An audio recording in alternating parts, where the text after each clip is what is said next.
Hello, welcome to One Pint One Song. My name's Elliot Porter, and this is the show where I talk to a songwriter, a fellow songwriter, about the art of songwriting, and we delve into one of their songs and a cover song which they have specifically chosen for the song for the episode. This is the fourth episode, and it's very good to have you with us yet again. And welcome to all the new people that are joining. If you get a chance, subscribe to us. You can subscribe at Elliot Porter Music, and you will see notifications of all the upcoming episodes, and you can go back and watch some of the previous episodes. And for anyone on audio that is joining us, as this goes out about 2 days later on as an audio podcast, hello and welcome to One Pint One Song. So it's been great so far. We've had some really good sessions, and I'm very happy to say that we've got another fantastic artist lined up for you today. We are streaming live on my Facebook. The artist that we've got today is Facebook and YouTube, and also Isolation Gigs, hopefully, if it's hopefully been shared on there. If anyone's got any comments, we've got quite a busy show tonight, but I know there's going to be quite a few comments, so please keep writing the comments in if anyone's got any questions, and I will try and bring them up as and when we can, kind of in the show. We normally leave about 10 minutes at the end for audience questions, so I'm very happy to do that. So without further ado, let me please introduce to you our guest this week. So I'm very happy to have Daisy Chute with me today. Daisy's a brilliant Folk-Americana artist. She's got an amazing CV, and she's just won the Roots Tech songwriting competition amongst all of the other fantastic things that she does. So, hello Daisy, how are you doing? Hello, yeah, I'm very well, thank you. How are you doing? I'm all right, thanks. Yeah, I'm all right. It's been a bit of a dreary old day today, but I'm really glad that we got to do something fun at the end of it, you know. Absolutely, And me too. I believe you've just come off another live stream, I think, haven't you? Yeah, I'm a little bit, I think I might be addicted. I think I might have a problem. Yeah. Yeah, no, I just came off of my Twitch live stream, which I don't know if you've ventured yet into streaming on Twitch. I think you have. I've Seen not you just yet on on. Twitch. Okay, I think I've seen your profile name. You've already claimed your profile name, right? Yeah, Yeah, yeah. I've gone on there, but I've not actually delved into taking the deep dive of doing it yet. So yeah. Well, I mean, it's quite fun. It is quite a deep dive though. Like to get into it, Yeah. it's a big yeah. You have to dedicate quite a bit of time to learning the ropes of it and setting it Yeah. up. But it's been great. It's been a lot of fun. So yeah, I've been definitely getting into the live stream world since, well, I guess this time last year, almost about 11 months ago, when everything changed, you know, and Yeah. pretty much went straight into live streams quite quickly. So, and I haven't really slowed down that much. So I've just kind of, to be honest, having this schedule kind of keeps me sane. So Yeah, I was knowing gonna that I'm, say, yeah, like, doing something. how do you keep it all going as well? It looks like such a busy schedule, but I guess during a quiet time as we are, I guess it kind of suits it, doesn't it? Oh yeah, I mean, certainly it's suiting me to kind of be occupied. I think I definitely do better when I'm busy. Yeah. If I don't have much to do, then I end up kind of getting a little bit depressed. So Yeah. it's yeah, so it's definitely kind of a self-preservational kind of a choice, but it's also, you know, it's a good, you know, way of keeping in touch with people, and also getting a chance to keep playing music and get, you know, and I've been enjoying doing music that I haven't ever been able to perform before. So whether you know, my original songs or covers of other people's songs, so I've had a chance to be able to delve into lots more music than ever before, to be honest. So Yeah. it's been great for the music side of things. It's really fed my musical, you know, interests.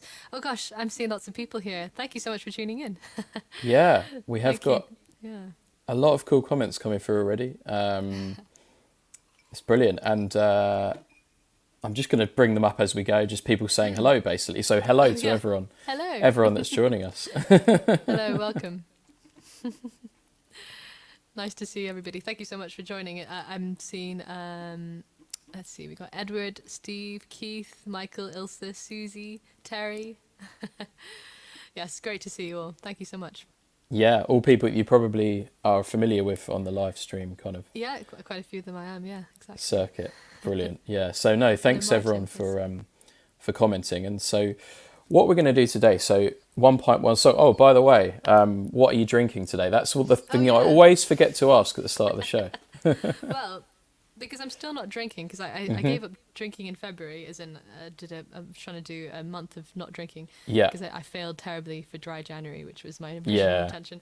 So I was like, well, I'll do dry February. But then it was going well, and I was like, well, I could just give it up for the rest of Lent, I suppose. So that's my new deadline is not deadline, but so I'm drinking this non-alcoholic spirit distilled in Scotland. Oh wow. Called Faragea. I don't know how to say it. Faragea. Okay. I should probably know how to say it, but anyway, it's alcohol-free spirit distilled in Scotland, 0 sugar, which is interesting because a lot of non-alcoholic drinks are very sugary. Having said that, the way I tend to like it is actually with a bunch of ginger beer. So it's definitely got sugar in it, but it's really interesting. It's filled with lots of different botanicals and all sorts of things. It's kind of bizarre. I don't think it replaces any drink, really, but it's I guess the closest thing would be kind of a whiskey because it's got like some interesting. That's really interesting. Yeah. But I mean, it just adds a bit of depth and a bit of character to the drink. To be honest, I'm not enjoying it neat, but I like it with ginger beer. and when you're drinking it, does it feel like you're actually drinking whiskey or something like that? No, it just feels like a really unusual soft drink. I don't know how else to describe it. It's definitely an acquired taste. I wouldn't say it's for everybody, but it was worth a shot because I was trying to find some more interesting things to drink. So what about you? What are you drinking? I'm drinking cider. So I didn't quite go the full hog with the no drinking, but I did give up beer on New Year's Eve. And so I'm kind of sticking to the no beer thing. It seems to be going quite well, actually, because I've always loved beer, amongst other alcoholic beverages. But I've gone on to cider and I've just kept drinking it. It's similar to you, I've just kind of kept going with it because I thought, well, we can't go into bars and pubs anyway, so might as well just carry on with the cider. So I love ciders. I think that they're often underrated because they're... but there's so many different kinds and different like levels of sweetness. You don't have, people like really sweet ciders, but actually there's so many kinds of ciders, so many ciders, and I'm definitely more into the dry ciders. I think I can't take the really sweet ones, but no, me neither. I'm a fan of. Well, what is your favorite cider that you've had? I think it's this one. It's called Twisted Tree, and it's like a sparkling. It looks like a bottle of kind of Prosecco when you open it. Oh, interesting. That's cool. It's kind of dry and it's kind of like a vintage cider. I think any of the vintage ciders for me are my favourite. Westerns is a good one as well. I quite enjoy. Like Westerns. I really like the Breton ciders that I've had. So I don't know if you've ever had. There's a cider Breton which is quite dry, but it's got a sweetness to it, so it's not like super dry, but it's really, I find it really complex as a cider, and it's they sell them in big bottles, and I could easily drink a whole big bottle to myself. Basically, it's very it's very palatable in my opinion. Yeah. But yes. And apparently you're well known for your drink reviews. That's my dad listening. Yes. In fact, the Herd Collective, which is one of the things that one of my projects. A collective I run with Carrie Ann, who's another singer-songwriter. We do drink reviews as part of our streams. Well, we have in the past anyway. So we get our artists to review a drink on the stream and give it a rating out of 10 and all that. And we even do this really silly thing where we get people to do a gesture to go with their drink. Yeah. Which is sometimes a bit confusing for people. I don't even know when it began, that whole thing, but we've been doing lots of drinks reviews. Oh, excellent. I think someone said that the mic's a little bit quiet, but I think it might be because we turned it down a bit, didn't we? I think. Yeah, we turned it down slightly just because of the fact that I'm going to be singing quite high later on, so it's probably better not to mess with the levels. But I think so. If you just turn it up on your end, whoever I think Ilse was saying that, so maybe turn it up on your phone or your laptop, and that will hopefully help. I think that would be the right way to do it, definitely. Someone says they gave up their liver for Lent. Hopefully not, but that's very funny. I think that maybe is a typo. I don't. I'm just Yeah, wondering what it might be. I'm wondering what that might That's my be. mum as well. I'm just Yeah, wondering. I don't think she did give. Wait, I don't know yeah, what she gave up. Anyway. interesting. But and Terry says he's very good at not drinking beer. I'm Oh getting right. good at not drinking beer No. as well, Oh, Terry. So excellent. brilliant. Chloe That's says so funny. hello. Hey, Chloe. Hey, Chloe. Nice to see you. Hey, Dave. Oh, So yeah, so welcome to everyone, and thanks for tuning in. So I guess as we've got quite a lot to talk about, I think. So why don't we kind yeah. of oh well, I normally actually just say so. I normally kind of say just how I kind of like met you before, and I can't. Absolutely. I think the probably the first time was at a gig in London somewhere, and I'm still trying to think of the exact venue because, as you know, Yeah. I play a lot of gigs, and you play like tons of gigs. So It might have been. Would it? Could it have been at the hospital club? yeah, Does I that think sound it familiar? possibly the Hospital Club, yeah. Maybe. Yeah. And then you very kindly came and played my album launch at Oh, the well, you're very kind to ask me. It was a really great event. So thank you very much. at the club in Central London, which again I can't remember, Library Club. Library. That's the one. So that was really good. Yeah. And yeah, then I've been to a few of your gigs, and then you joined us on the Be More Kind single last year, which was Yeah. really So great. good. What a great single you did. Yeah. And Amazing.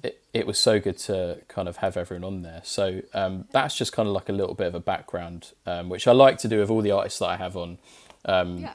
Kind of say either where I discover them online or where I've met them, you know, in the real world when we used to do gigs, and Yeah. which we Exactly. will do soon again, hopefully. And I've really enjoyed your songwriting Thank you. for a long time now, and but the song we're going to talk about is actually when we were chatting about a couple of weeks ago about doing this. I was actually unaware of this song because, as far as I knew, I hadn't heard it before. I don't think. Yeah, I think you're right. I think the song is not released yet, so only those who will have heard it live, I guess, or on the live streams will have heard the song. And yeah, but it's recorded, and the plan is to put it out as part of my album next year. So it is going to be released.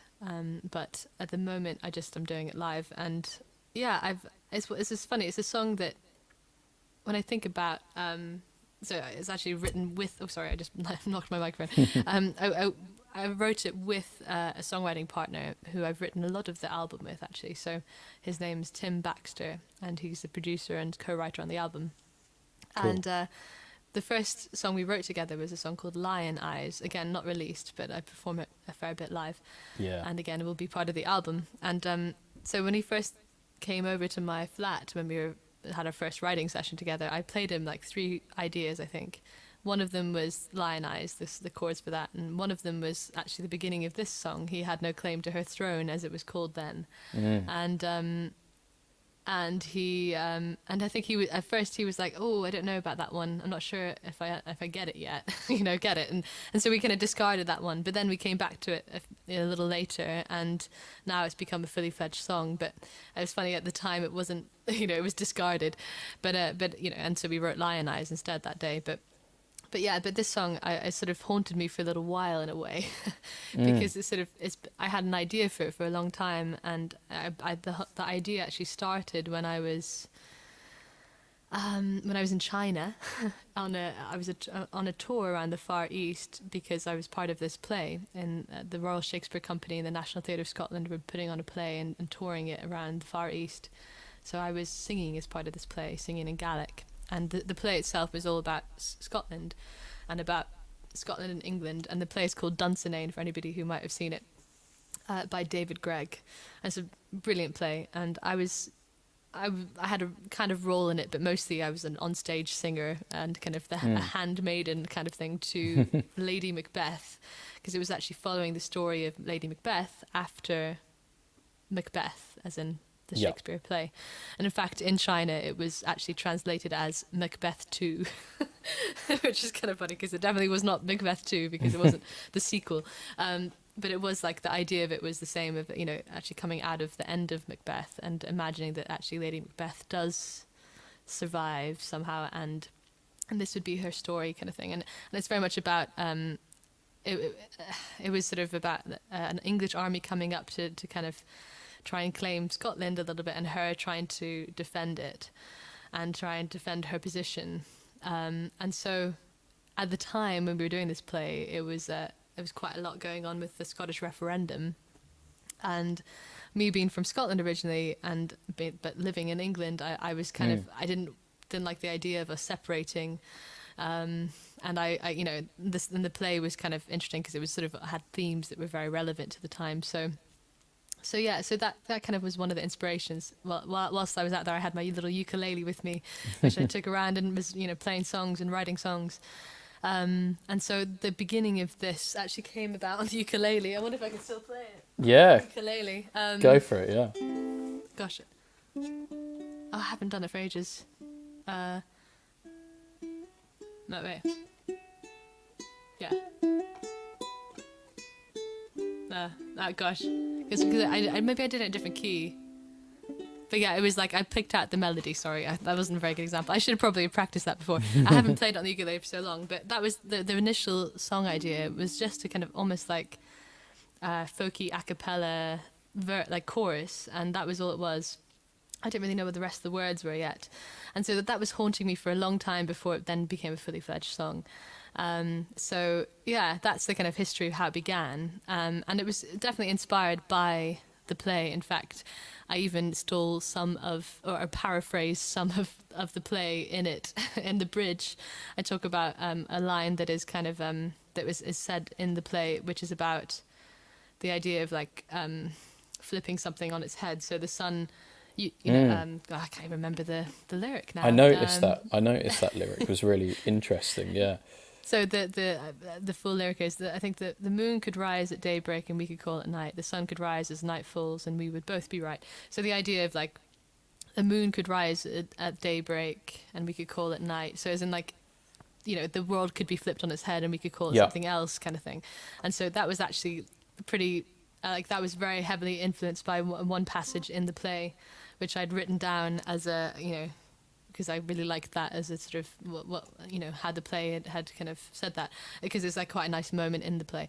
So yeah, definitely influenced by the play that I was in at the time of beginning to write the song, and the idea of he had no claim to her throne. You know, she is Lady Macbeth, was like, you know, defending her place in Scotland, and of course, you know, there are there's a lot of history there as well. Mary Queen of Scots also was a, you know, was an influence for this, because, you know, she was somebody whose throne was very much threatened the whole time when she was in power all those years ago. And it was very much an England and Scotland fight going on at the time. So, and so that it was influenced by a few things like that. And also at the time, it's funny because like people had heard different things in it depending on the situation. So I remember performing this once live, and my American friend saying, God, it sounds like, it sounds a bit like you're talking about like Hillary Clinton here, you know, because like at the time it was the inauguration for Donald Trump, I think, and she was like, you know, he had no claim to her throne, you know, like this idea, like, you know, he kind of stole that from her, kind of thing, at least from my friend's perspective, you know, so. So that, you know, it's funny how it kind of can be translated in different ways depending on the context. Absolutely.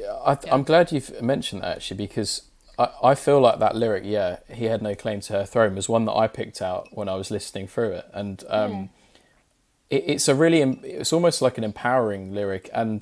But it got me thinking along different lines, because before I knew the story, that's what's so great about these kind of sessions, is we can kind of hear the story behind it. But I was just purely thinking quite on a kind of baseline level of, is it about a kind of, you know, some kind of relationship or something, you know, he had no claim to her throne or whatever. And it's... Well, yes, so that, and ultimately that is actually what the song is more about than anything else in the end. Even though the influences were these kind of historical things in this play, it actually, you know, as you kind of delve deeper into a subject, you kind of can't help but interact with it personally as well. So there's definitely it's the biggest theme in there, I suppose, is actually kind of the end of the relationship that I was sort of mourning, and that I hadn't really been able to mourn very well emotionally. And so it kind of is actually about me unlocking some of those emotions almost through the writing process of doing it, and kind of coming to terms with the breakup and how it happened. And so it kind of was about a breakup more than it was about the sort of historical figures like I've mentioned, but and about my own kind of inabilities to kind of be emotional and be vulnerable in that time, and sort of realizing later on how I felt, or only feeling how I felt alone, so not being able to sort of show other people my true emotions during that time. Yeah. And I remember it being, it was a difficult breakup because it was definitely not a mutual one. And I was with somebody for 7 years, and he actually wanted to settle down, and I didn't feel the same way, and so it was quite a difference of opinion about what we should do. Yeah. And so it was a difficult one, and I think I felt like I had to put up a wall a little bit in order to sort of to protect myself, I suppose, but also to kind of not give any false hope. So I sort of put up a bit of a wall in order to kind of, to enable the end of the relationship to happen, I suppose. And so, yeah, so it was a bit about me, so she built up a wall so high as the sky I mentioned. So that's kind of my building up of that wall, and my sort of attempt to protect and to kind of preserve and to finish the relationship, really. So it's, but then, then I wouldn't really cry in front of him, and he was quite, sorry, it's a very personal thing, I realize. It was a difficult breakup because he was tearful, and I wasn't actually showing any tears or any kind of, like, I was trying hard not to, basically, and kind of was a bit stuck as well. I wasn't really in touch with how I was feeling about it. So it was a combination of things. It was partly purposeful, but also partly like I was also just quite blocked off emotionally.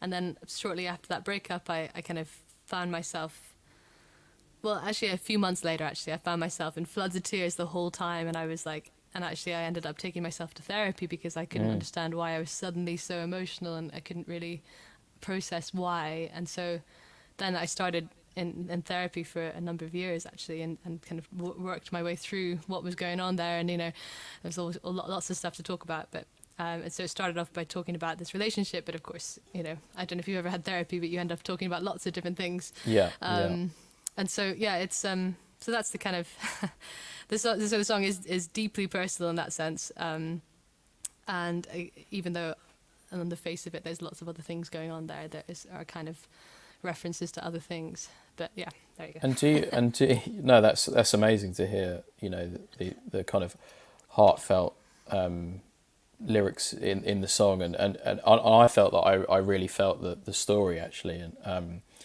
when I listened to it. And do you find that with things like that, it's certainly something that I find it. I feel like it is something that we kind of do, is that we do kind of block things off, and then I'll sometimes go back to a situation maybe 2 years later or something, and write a song about it. But it's almost absolutely. like that song hasn't been able to come out of me at the time or immediately afterwards because it's kind of too raw, or you kind of block it off, and then then all of a sudden it kind of pours out, doesn't it? I think. Yeah, that's it, exactly. Yeah, no, I mean, sometimes it takes a while for it to come out, but yeah, it's an interesting one how that works. But yeah, I often don't find myself wanting to write a song in the midst of feeling that way. It's often a little bit later when you can process it properly. Absolutely. And you can have it. Yeah, you can sort of have a bit of a bird's eye view of the situation instead, because it's quite hard when you're in that feeling to actually communicate that feeling or articulate that feeling well. Yeah, absolutely. So why don't we hear the song? So I think absolutely. It'll be a great time to hear it, I think. Yeah. Okay. I will tell the listeners very, very shortly that this is actually the first live music we've had on 1.1 Song. Really? So wow, we have normally just been kind of listening to the records, but when we were chatting before, I know you've got a fantastic setup there, so it made sense to get you to come and play on the show. So Thank you. Well, let me just put my tambourine on. Actually, I just Yeah, absolutely. I've got like a little foot tambourine on my foot. Yeah, and just to describe to people that are listening on the audio podcast, Daisy is in her kind of live stream setup. She has a really great kind of setup down there. You do window sessions, don't you? Yes, that's exactly it. Yeah, Well done. yeah. Good, well researched. Yeah, the window sessions live, I call them, because I started a series called Window Sessions before lockdown that was actually me just doing videos in different spots around the world. So I'd find a nice window and sit at it kind of thing and do like a little window into that world. And so I did sessions. I can't say that word. I swear I'm not drunk. You know that I'm not. Sessions in Scotland and in Iceland and in a few other places. I did actually record some in America, but I haven't yet put those out because they had a couple of mistakes, so I was a bit shy about putting those out. But yeah, no. So I then changed that to Window Sessions Live when lockdown happened, and I figured we could sort of do a window into my little living room basically instead. So I love that. Yeah. So yeah, that's the idea. But thank you for mentioning it. So I do streams every Sunday, usually Sunday at 6 p.m. on Facebook, and then at 7:30 after that on Twitch. And sorry, Facebook and YouTube, I should say. Yeah. But yeah, and this song, so this is Throne, and I realised that I brought up the music, and I don't think we have time to really go through it, but this one does have some interesting time signature changes, just for those of you who are wondering what's going on, that are kind of a bit unusual. I kind of go into 7/8 at one point in the chorus, basically, and yeah, it's a kind of... it goes into slightly wonky territory, but hopefully you don't mind it. I think this is one of the reasons why Tim didn't really understand the song right away, because it's a bit quirky. But yeah, hopefully it's sort of something that grows on you. Maybe we'll see. So this is called Throne, and I hope you like it very much.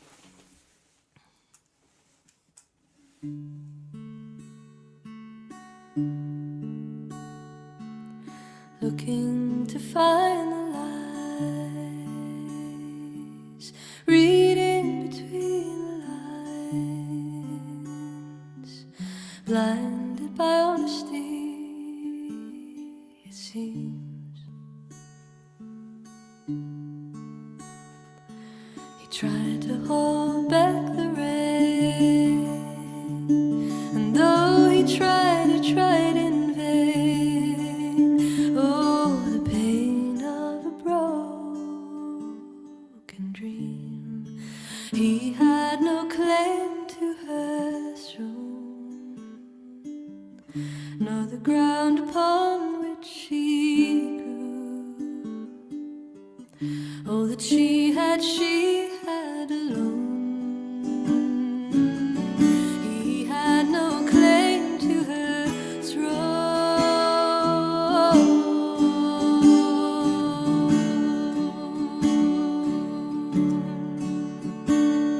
She built up a wall so high, high as the eyeless sky,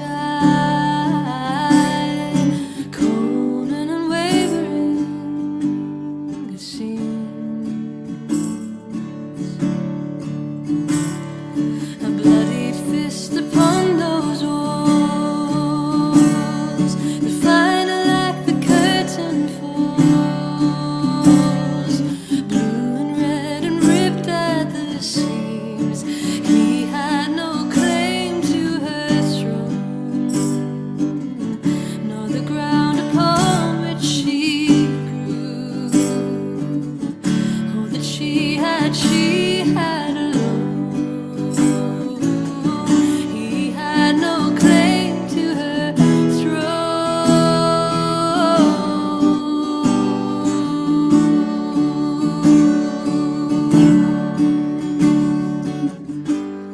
The moon could rise as day breaks, and we could call it night.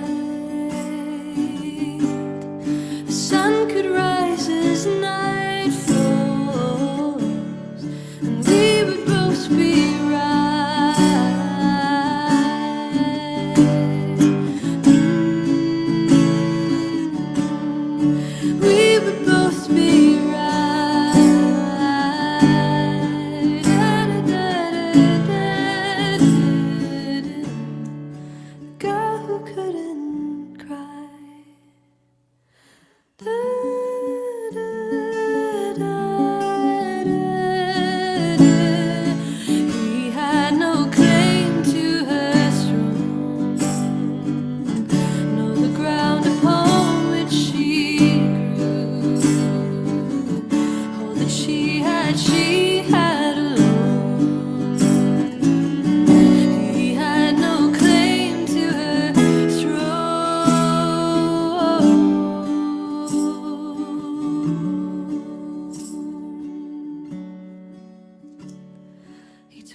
she couldn't love. He told her she'd never love. Oh, there's nothing so dead as love, it seems. So she sits now upon her throne. She sits now and weeps alone, for she only weeps alone, it seems.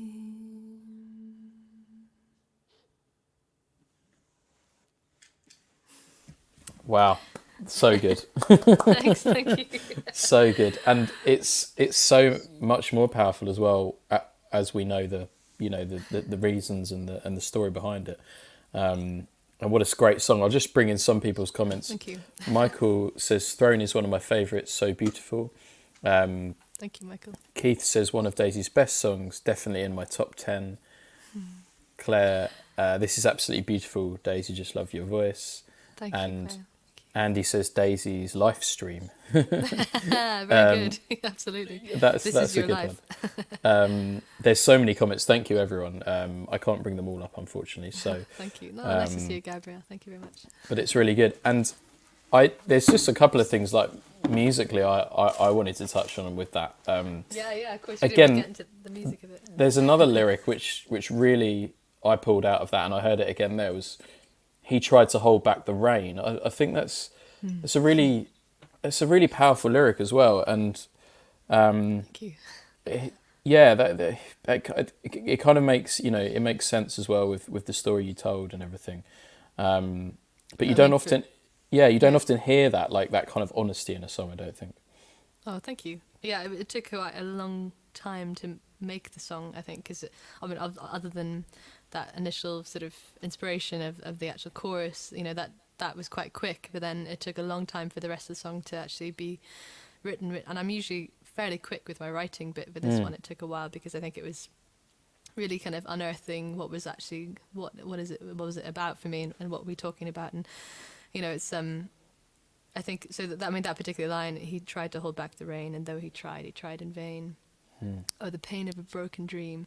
So that's, well, the rain, obviously it could be lots of things, but it was basically me referring to him being in floods of tears, but whilst I was sullen, and not sullen, kind of, emotionless and cold and unwavering, as I call myself later.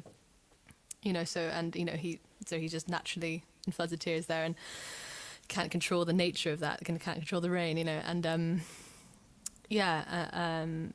he kind of often talked about, well, I'm not going to go too much into detail, because I feel No, absolutely. I feel bad, but it's there were other things that went into that line that kind of that fed into it, that are quite personal, but it's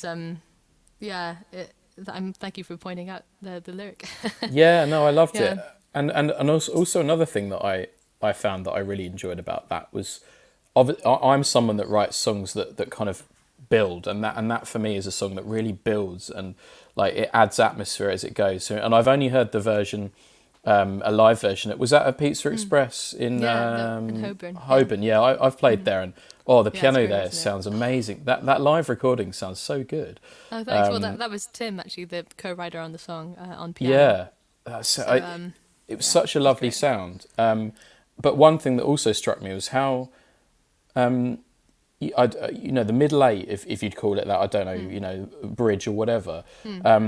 It's kind of like it's obviously a middle eight or a bridge, but it's kind of, it flows effortlessly into it, and I love that where it kind of slides into the middle eight without you don't even realise. Yeah, and actually, I played it slightly wrong that time. But when that version that you were talking about is the arrangement I meant.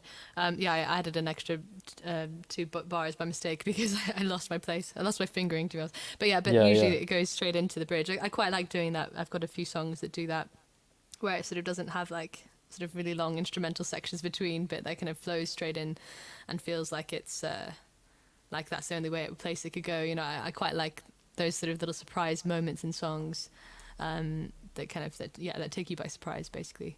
Yeah. Thank you, Edward. That's nice. Absolutely. Yeah.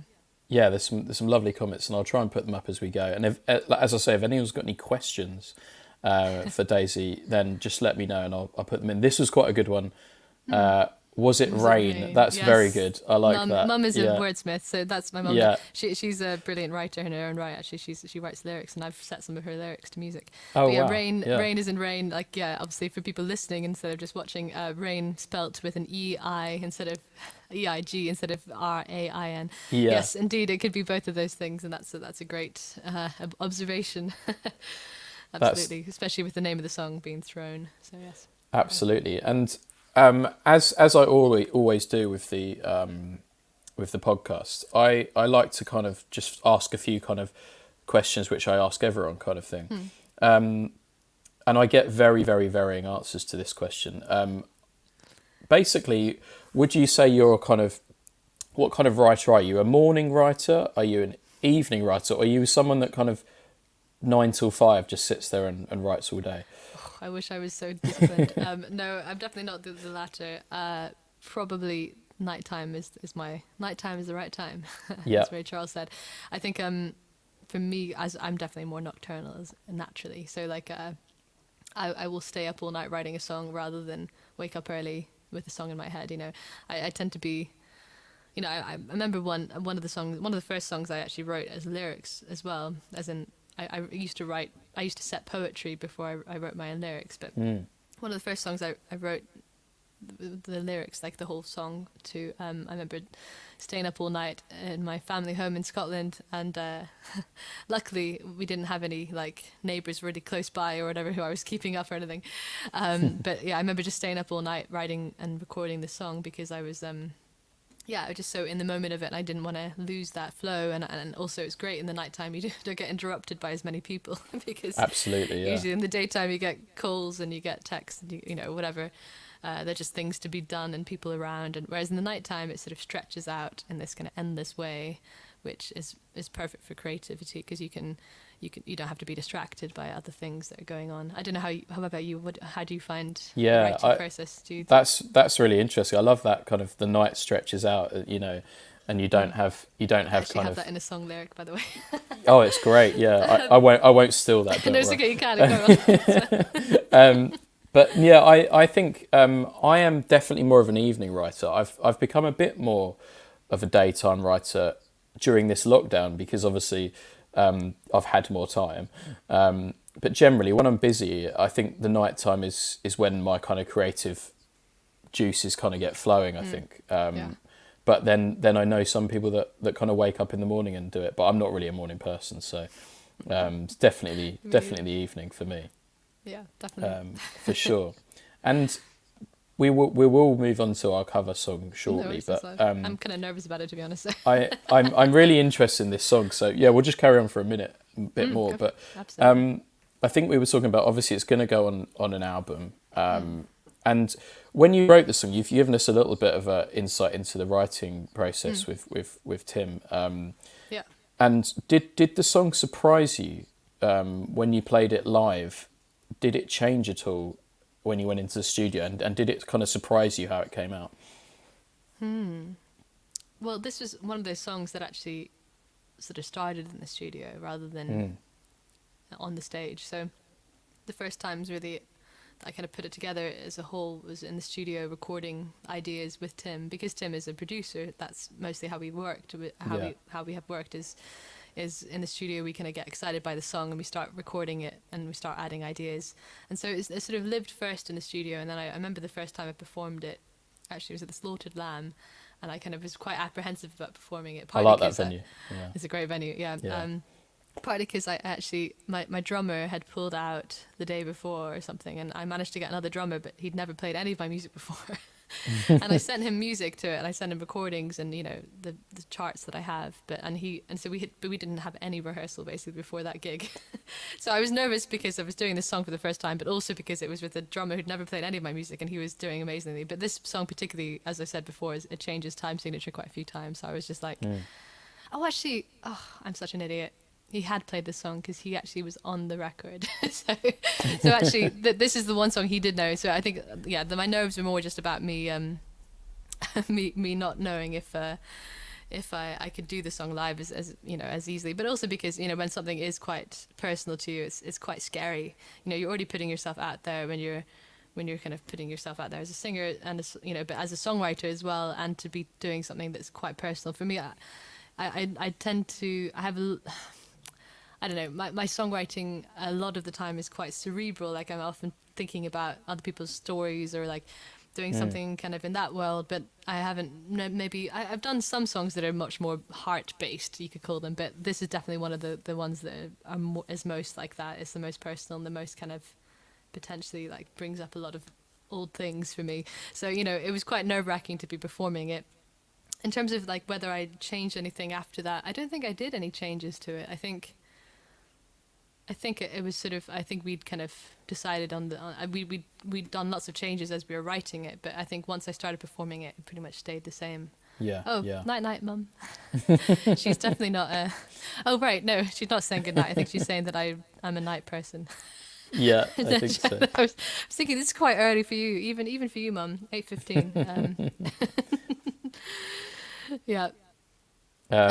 Thanks, Deborah. And Deborah, this is a lovely quote actually, from Deborah. Oh, Thanks for your thank you. vulnerability, Daisy. It's inspirational, and that is where true art comes from, which I agree with completely, Deborah. So, thank you for that. And I just to kind of close off, I think it's an amazing song, and I'm really looking forward to hearing the studio version, and hopefully again a live version of at some point, whenever we can get out to gigs again. So.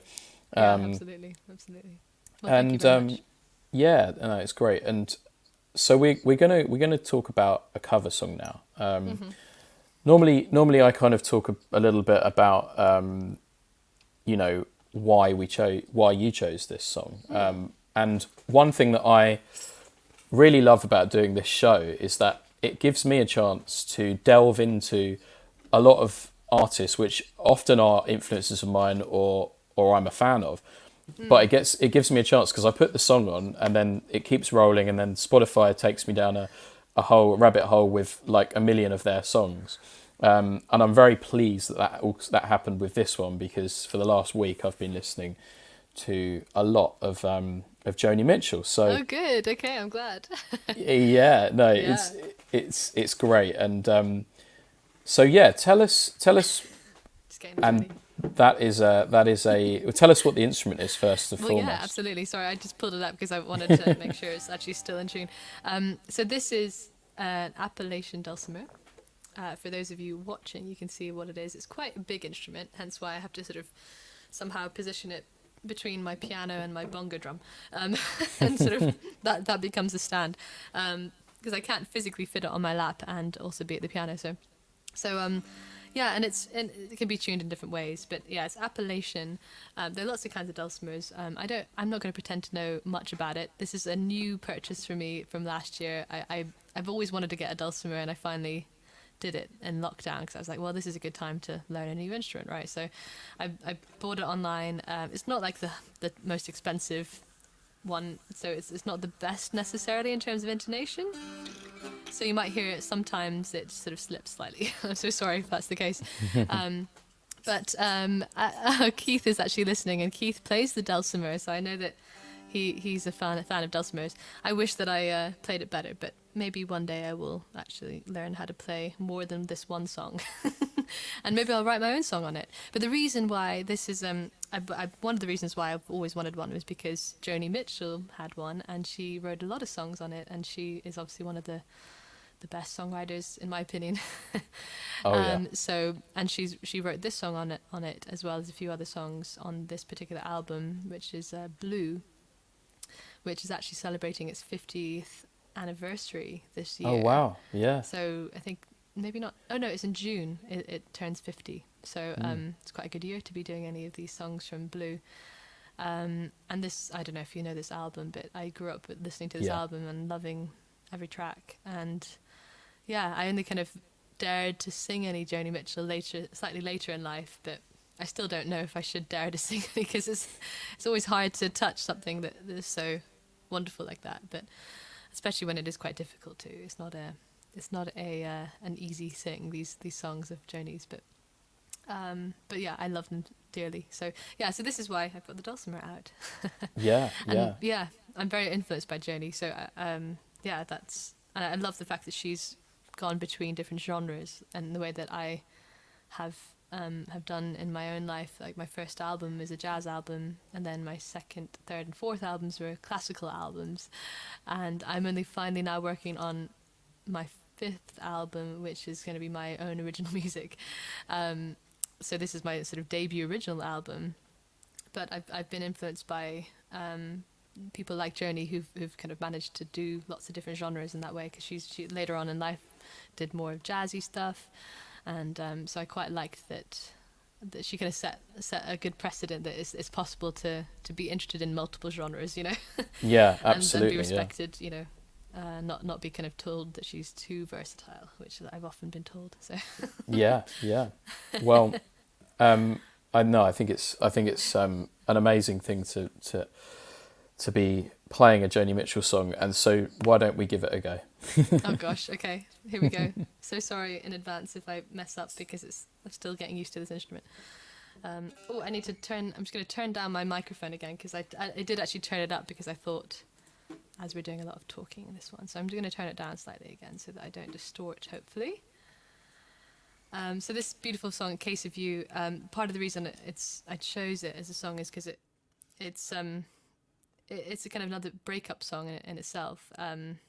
And she wrote, there have been different opinions about who she wrote it about, but Joni Mitchell during this period had a few different relationships that were quite formative, including one with Leonard Cohen, another amazing singer-songwriter. And so it's often reported that this is sort of about him a little bit, and about, you know, there's a line in it, I met a woman, she had a mouth like yours, which I think somebody said about that was Leonard Cohen's mother, apparently. But other people have said it could be about James Taylor, or no, it wouldn't be about James Taylor yet, but it could have been about Graham Nash, who she was with before, and the whole album, in fact, could have been, because there are a lot of other references. But actually, at the time, I think one of the things I was reading about was actually that James Taylor was, when she was recording this, I think they were starting to maybe grow an interest for each other, and so there's a bit of a kind of, you know, push and pull there about whether it's a sort of breakup song or is it a kind of actually like a love song in itself, because it's kind of longing for something, and so it could be that kind of somewhere in the middle of those two. So but yeah, so this is A Case of You, and I like that she mentions Canada in this song, and in my song Throne, you might have noticed I mentioned Skye, and the Isle of Skye, which is from my home country, Scotland. So I kind of liked, there was a little bit of a parallel there with her mention of her home country, Canada, because she's not in Canada when she's writing this, but she's thinking about it. So yeah, there's a little bit of a parallel there, which I couldn't help but noticed. So this is A Case of You, or at least my attempt of it. It's been a little while. Here we go.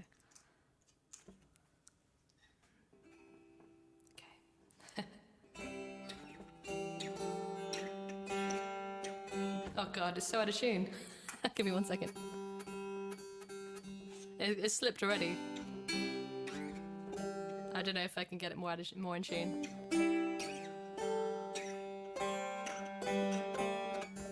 Sorry, I'm so sorry, guys.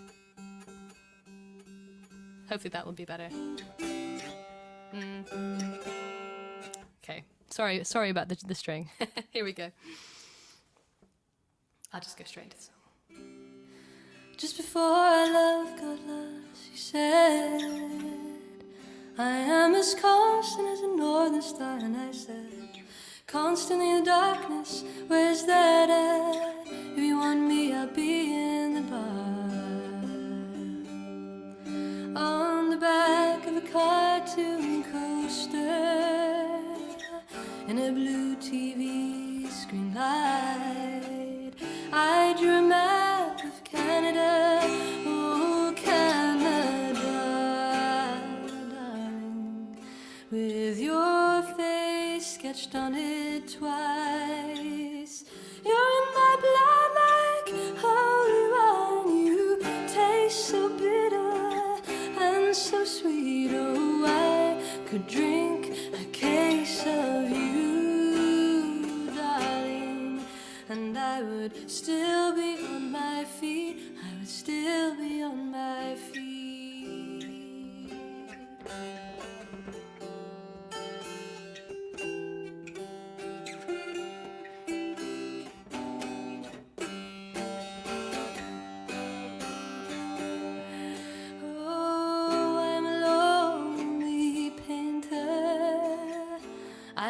box of pains. I'm frightened by the devil, and I'm drawn to those ones that ain't afraid. I remember a time you told me, you said love is touching souls. Well, surely you've touched mine, 'cause part of you pours out of me in these lines from time to time.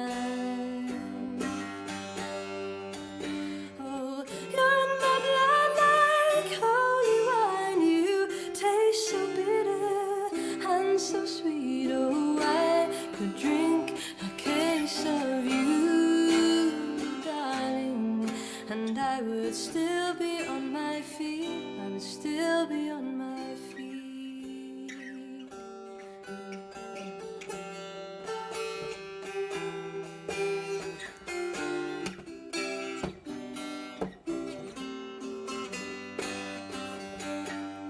Oh, I met a woman.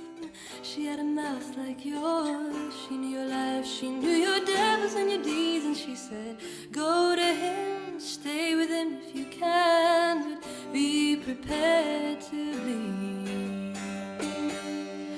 Oh, you're in my blood like holy wine. You taste so bitter and so sweet. Oh, I could drink a case of you, darling, and I would still be on my feet. I would still be on my feet.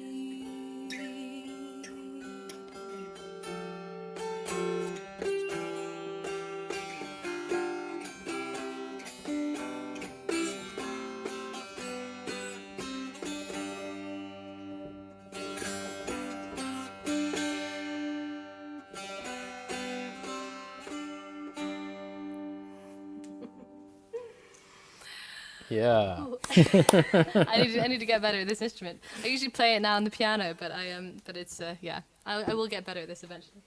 It's amazing to hear the dulcimer. I don't think I've ever seen anyone play it live. I've got to be really? honest. So that's great, and no, I love that song, and there's so much we can talk about with that song. It's interesting. Your kind of introduction was brilliant. Like it was Thanks. like Sorry, I went into it because I figured I didn't know whether we were going to talk about it after or whether, but just to give it a bit of context maybe. Because I'd read about the Leonard Cohen and Graham Nash kind of thing, and apparently James Taylor plays on the record. Yes. Apparently, I'm a massive fan of James Taylor, so Leonard Cohen, Graham Nash, and James Taylor all involved in some kind of way. It's amazing, anyway. So I know, right? Yeah. It's, I mean, it's, that it's, whole process of, like, I think Carole King was even on that album too, I think, singing. Oh, no, wait, Joni Mitchell was on Carole King's album, sorry, I was getting them confused. But they were all in the studio in the kind of Laurel Canyon sort of thing at the same time. It was such an amazing time in 1970, 71. Yeah.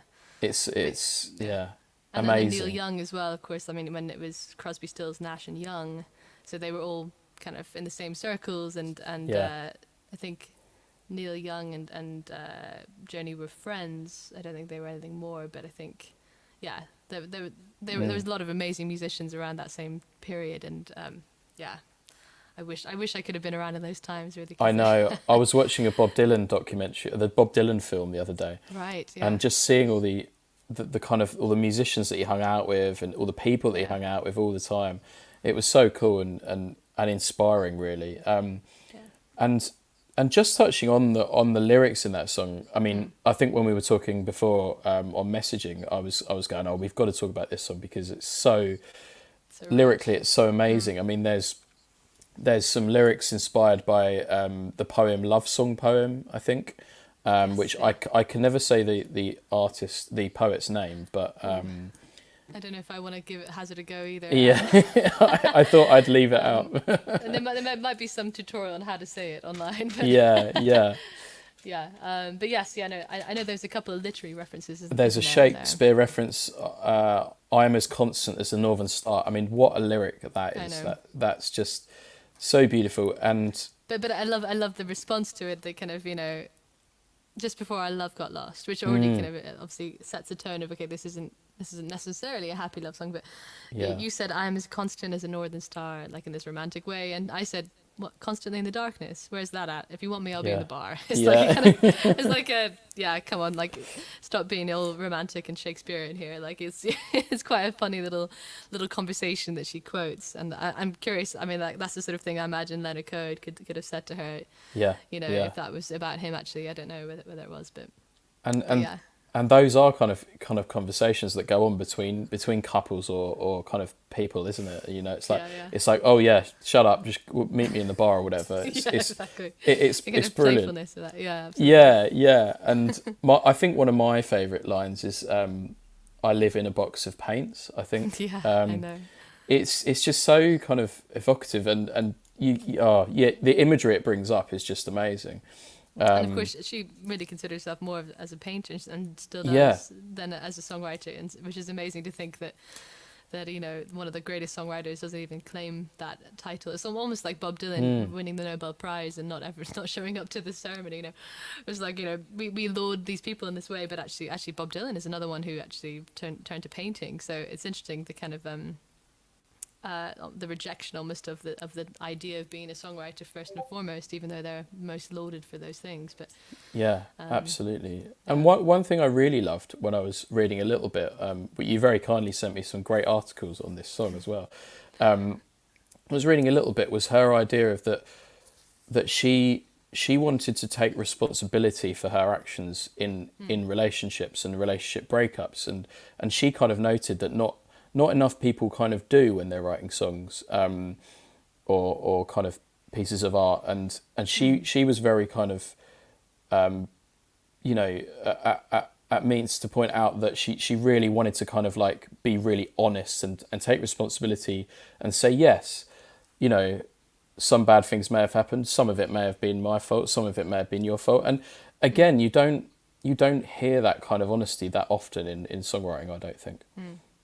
absolutely, yeah. I mean, she's definitely one of those the most sort of confessional conversationalists that are songwriters that I've heard, and you know, her along with people like Paul Simon, who are sort of similar style of very kind of open conversational style. But like, yeah, that kind of that real honesty and that sort of, I guess, that kind of self-awareness, yeah, it's pretty refreshing. And you know, like, I don't know if I mean, there are a few people who are like who are writing like that these days as well, I suppose. But I mean, I know that another one who's been very highly influenced by Joni Mitchell is Laura Marling, and she has a sort of similar approach to writing as well, which I definitely admire. And it's funny, I think I've always aspired to be more honest in my writing, but I sort of I've only kind of really started to write as honestly as something like Throne, you know. And again, Troubadour Boy is another one that I know that you mentioned that you like. Yeah, That is yeah. one of those ones that is quite kind of personal again.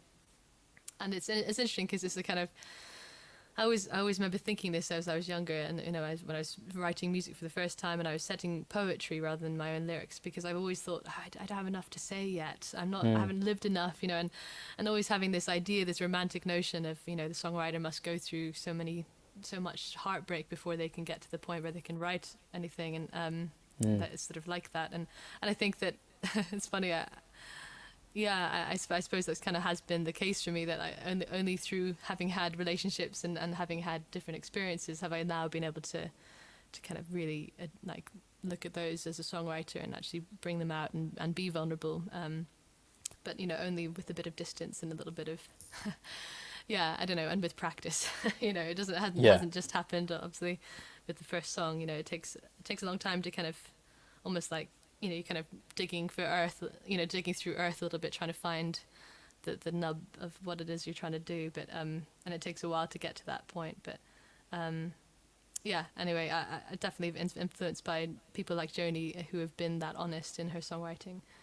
Yeah. Absolutely. And yeah, it's something that I've thought about quite often, is like, I feel like as you were describing, I think it takes a while when you first start writing songs. You probably aren't like, you know, right out there honest and as vulnerable as you maybe want to be, and I feel for me as well, it took me a while to get to that point where I didn't want to kind of sugarcoat things or cover things up so much, and and the more you go on, like you say, I feel the same. Is that the more honest I can be, I think the more people will probably get it. You know, I think. Yeah, absolutely.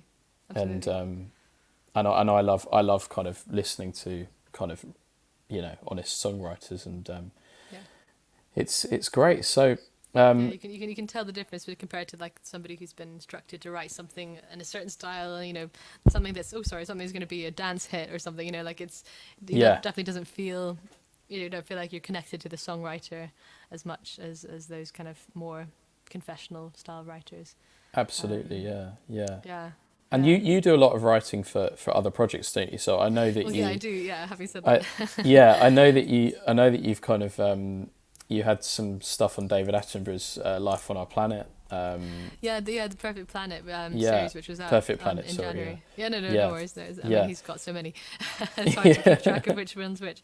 A Perfect Planet, and I was singing on it rather than writing on it. So as much as I'd love to have my songs in a David Attenborough documentary, sadly it was just well, not sadly. I'm very happy that I got to sing on it and collaborate with the composer, doing one of the title tracks, you know, doing some vocal parts that were, you know, original ideas. So I think I mean, I love doing those jobs where you're getting to collaborate with other people, and I've started to be able to get some kind of luck with my own songs in that world as well. So I've had a few songs on TV shows and this kind of thing as well, which I've enjoyed. But yeah, it's I don't know. Yeah, I don't know whether you had a question or I'm just talking. Yeah, no, I think it's interesting for the listeners to know, because, you know, they see people kind of writing their own songs and doing their own stuff, and sometimes people ask, you know, where do those songs go apart from on an album or in a live show and blah blah blah. But it's exactly what you're saying. So many people have other avenues where the music can go now, and I think that's kind of like a really cool thing, and it's something that, you know, a lot of us kind of striving to do, or, you know, trying to do as well. And I think that's something that sometimes people don't realise about the industry, and there's so many avenues for your work, isn't there? Mm-hmm.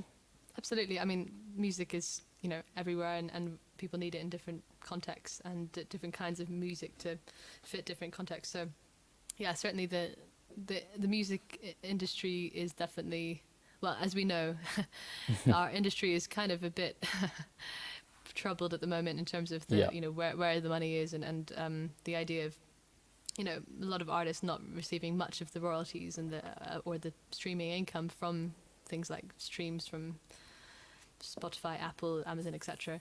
And so there's definitely, and now that we haven't been able to do live music really for the past year, it's very evident that the recorded music alone does not sustain us in the form that it is in.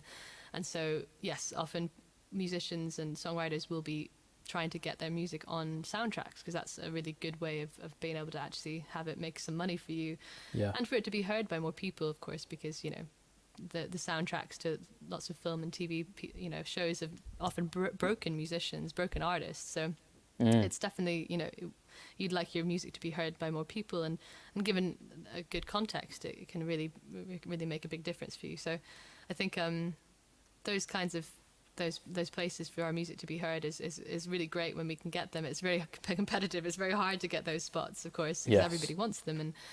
And but yeah, I'm trying to kind of break it into that world a bit more. I've done a bit, as I say, I've done a bit of commission based work for that kind of thing, but yeah, it's definitely a hard working thing, and you know, I think, you know, as songwriters we can sometimes get a bit precious about our songs, but we also have to remember that, you know, it's a craft and something that is a skill that we can offer the world in different ways, so it can be used in a different context, and of course these personal songs, you know, it's kind of nice to kind of keep them for ourselves, but in some ways actually you know, actually those personal messages can have even more of a universal message if they're put out in the world a bit more, and you know, I think I think the idea of selling out is a kind of quite an old-fashioned thing, and I think people are more and more aware of the fact that musicians have to be able to make a living somehow, and also, you know, if we have more people listening to our music, then it can only be a good thing. So yeah, it's a funny one. It's funny to see the kind of differences and trends with the way people talk about the music industry. It used to be that, this idea of selling out was quite a big thing and being authentic and all this kind of thing, but it sort of changed. I don't know if you've sort of felt those changes yourself, but the way people talk about it is changing. It's interesting. Absolutely, yeah. I feel you're right there. And we've got a couple of questions here. We've got a bit of Huxley and Plato going on here in the comments, which is amazing. Thank you, Edward. Absolutely. Got some brilliant quotes you're putting up there. There's a question here from Sean Shepherd. Who do you think should be involved in the next global music match? Which I know that's something you've been doing, isn't it? Yeah. And which artists do you think more people should know about? Oh, wow, good question. That's hard to answer. Wow, I mean, can I just say all of my friends? I mean, yeah. It's hard because you just want to help your friends out as much as possible. I mean, so first of all, to explain what Global Music Match is, because some people might not know, but that's something that I was part of the inaugural collaboration that happened last year. So it started off last year. In fact, it was a smaller thing before, but we were the first kind of big group that did it. Before us, that there was a smaller group of 6 artists that did it as a kind of little pilot, and then we actually launched it as 96 artists. So the idea is that we were chosen by our different export organizations around the world, 14 different countries, and their export organizations were chose 6 or 12 artists depending on where you were. And then we're paired with other artists from around the world. And so I was in the English Folk Expo organization, team, I suppose. And then I was paired with musicians from around the world, from Canada, from Australia, from Brittany, from America, and also from Scotland, which is ironic because I'm also from Scotland. So I was sort of like representing England, but also feeling like I should be representing Scotland too. But it was, and also I'm half American, so I'm a kind of a weird example. But because I live in London, I was part of the English group, and so it was a brilliant thing. That the whole thing was about basically collaborating with people from around the world and giving and giving us a chance to sort of meet other musicians from around the world and other organizations around the world, in lieu of touring, because we're not able to tour at the moment. So it's kind of like we can do a virtual tour in this kind of way, and also maybe kind of introduce each other to our fan bases. So for instance, I was introducing this Australian duo Sage to my fan bases and in the UK, and in the hopes that when they come to the UK, they'll have a few more people who can go and watch them live, and vice versa. So that's really hopefully cool. At one point I'll go to Australia, and because of that connection with this band, I maybe will be able to perform to some more people than I would have before. And certainly I'll help out the other people in my team if they ever come to the UK and they want recommendations for venues or festivals to play, and vice versa. So it's quite a very collaborative process, the whole thing. And the idea is that we could also collaborate musically. We didn't do as many collaborations musically as I would have liked, but that was for other circumstances that we couldn't avoid. But a lot of the different teams had lots of videos they made together as well, and they were really beautiful to see happening. So it was just like an amazing thing. So I'm excited that they're going to do a second one of this, and they'll be open for applications soon, I think. And so in terms of which artists do I think they should? Gosh, there's so many artists. I really don't know how to choose. I feel I'd feel like bad if I didn't say everybody who I know, I think that's fine, everyone yeah. But I mean, everybody in the Herd Collective, which is the collective I was talking about before. So go look us up and you'll find all the artists that are some amazing female artists in that collective anyway. But there's even more than that I could name, but that's just a simpler way of answering. I think that's fine. And we are a bit short of time, but we've got one question here, which I think is an important question, because I think you've just won this competition, haven't you? The Roots Tech Song Contest, which I think I mentioned at the start. Yes, absolutely. So for anyone listening on the audio, the question is, Roots Tech Song Contest was a real game changer for us. I am the co-writer on the winning song. How has the win increased your confidence as a songwriter? Yes, thank you, Ilse. So that was Ilse Swan. So Ilse actually is somebody who I met through the live stream. So she came to my live streams back in March, April, and she wrote to me privately to see if I would help her with songwriting, because she's quite new to it, and I think she'd only written one song at this point. And so we did the songwriting session together, and so we then wrote the song that ended up being the winning song. So the song is called "Music Is There," and I'm doing a crowdfund at the moment so that I can help raise a bit of money. Oh yeah, we've got it on the bottom of the. We've got it on the bottom there. That. Thank you. So it's rocketfuelhq.com/Daisy-Chute, and so that's where you can find my my crowdfund, which is to raise money to record and release more songs this year. So a series of singles. I'm calling it the Daisy Singles Club, and I think one of them will be this song "Music Is There," because a lot of people have requested that I release this one on all the streaming platforms. And so I'm actually over the course of the next few days, I'm getting a cellist to record some strings on it, and I'll be getting it mastered and getting it released on all the streaming platforms soon. But yeah, that song and that competition has really, definitely helped a lot with my confidence. The competition, you enter these competitions, you never know if anything's going to come of it, but when it happens that something does, it really does have a massive impact on your confidence and your I don't know. Your confidence mostly is the thing that impacts. And I know that as Ilse, it was her second ever song she'd written, so I think that's definitely. I hope it's boosted her confidence too. I'm pretty sure she has boosted her confidence from that. So that's it's been a great process, and I'm really looking forward to it being out in all the various platforms. So thank you for asking that. Yeah, brilliant. And we're going to bring it to a close in just a second. But yeah, just to say, Deborah, we will put up some contact info. I think she's talking about the Herd Collective, maybe. Yes, absolutely, Deborah. Yeah. Thank you so much for asking. Yeah, so the Herd Collective. Just so I'll share a link in the comments after. But the Herd Collective is spelled HEARD, as in we want to be heard.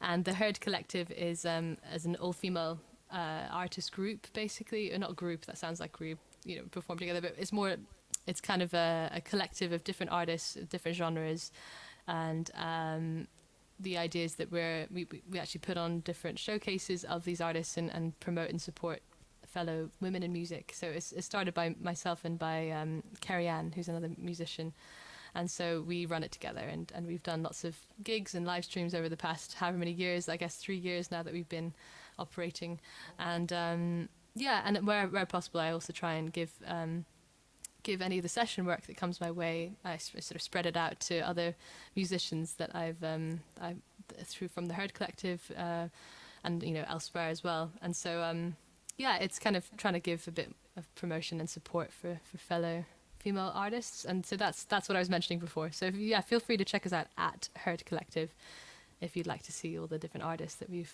promoted. Yeah, you Brilliant. have heard us. Oh, good. I'm glad, Deborah. Thank you. Brilliant. And Edward's just put up the Facebook link, I think. Here. So thank you so much. Thank you, Edward. So so the album's going to be sometime in the future, isn't it? Absolutely. The next year is the plan for the album, so that I can try and tour it. Yeah, exactly. Yeah. Touring should be up and running by then. So hopefully. Fingers crossed. But thank you so much. We've gone a little bit over our hour, but I think it was well worth it to get some live performances on the podcast as well. Thank you. I'm sorry about my slightly dodgy dulcimer playing there. It's so nice. It's so nice to hear live performances, and it's making me wish that I could go and see a gig tomorrow. But hopefully, in a couple of months, we can go and see a gig. Absolutely. Maybe we can share another gig in a couple of months. Yeah, let's do it. Let's do it. It'll be fun, and I'll play a couple of songs or whatever, and see what happens. We could do Be More Kind finally in person as well. Actually, do you know what? I haven't played that for so long. Yeah, that would be really interesting. Actually, yeah. Be really cool. But thanks so much for coming on, Daisy. And thank you. Well, thank you, Elliot, and make sure to follow Elliot Porter, everybody who's new to Elliot, because he's got amazing music as well. So make sure to go and give his page a like. Oh, thank you. Yeah. You'll find all the pages and stuff on our descriptions, and and we will put some stuff up. Any links that people have asked for, I'll go back and look through the comments and put some links up for people. But thank you once again for coming on 1.1 Song, and all the best for the rest of the lockdown and the rest of the year, I suppose. So you too, absolutely. Thank you so much for having me. Thanks everyone for listening and watching. Thank you on the audio podcast if you're listening afterwards. And I'll be back next week with another fantastic singer-songwriter, which I'll be announcing very shortly.